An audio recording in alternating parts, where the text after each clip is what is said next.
The Lord said, I need my remnant to rise up and take your rightful place in the government.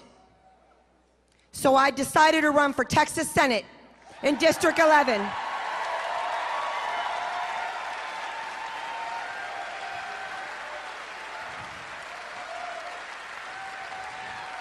Thank you. And when I tell you I'm running against the establishment and literally the RNC, I literally am running against the establishment. But the Lord told me you are going to the Capitol and you are going to make those walls shake and you are going to make the devil run.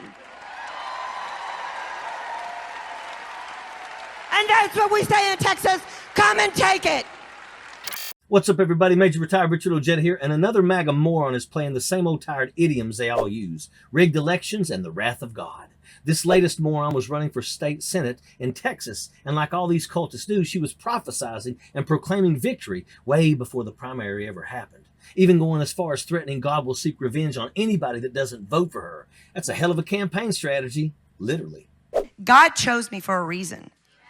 I didn't lose, I won, because guess what? I've been in the Democrat plantation and I've been in the Democrat den and I know their playbook. But now, you just gone make me more dangerous. Because now, the lion went into the lion's den and now those hyenas thought they were going to eat me up. But guess what? They fed me, and they fed me good. I see it as a wonderful affirmation of God that this hate-filled lunatic finished dead last in the race with single-digit support. And of course, this Looney Tune is claiming that she really won the election. It's all rigged, etc., etc. You see where this is going. Tiring, isn't it? But one can only hope that this drills into the concrete heads of these Trump worshippers just how baseless, ridiculous, unfounded, hollow, and not to mention completely evil and 100% anti-American this whole fascist, I didn't really lose the election, I clearly lost, fairy tale is. I now know your strategies.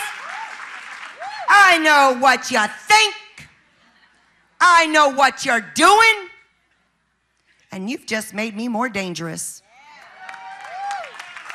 And I know so because I got people telling me, girl, look, girl, you better get some security because you now peddling in somebody's manure. And I said, look, let me tell you something.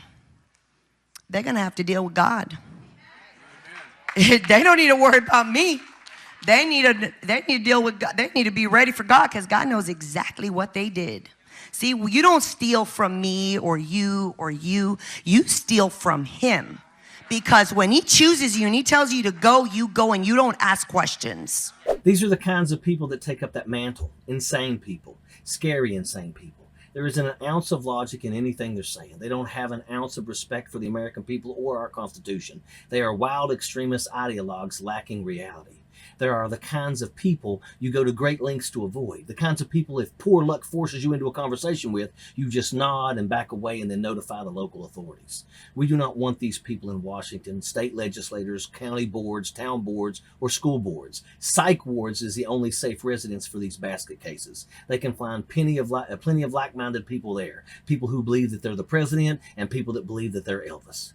The scary thing is just how many nutcases are walking around freely amongst society out there. People that still believe, after how many of these ridiculous failed prophecies, that the military is secretly taking orders from Donald Trump and on some chosen calendar date that keeps getting extended when each one comes to total failure, that Jesus and Trump are going to fly in on a cloud into the Oval Office and take up residency with a great host of angels to reign in the fascist paradise forever and ever.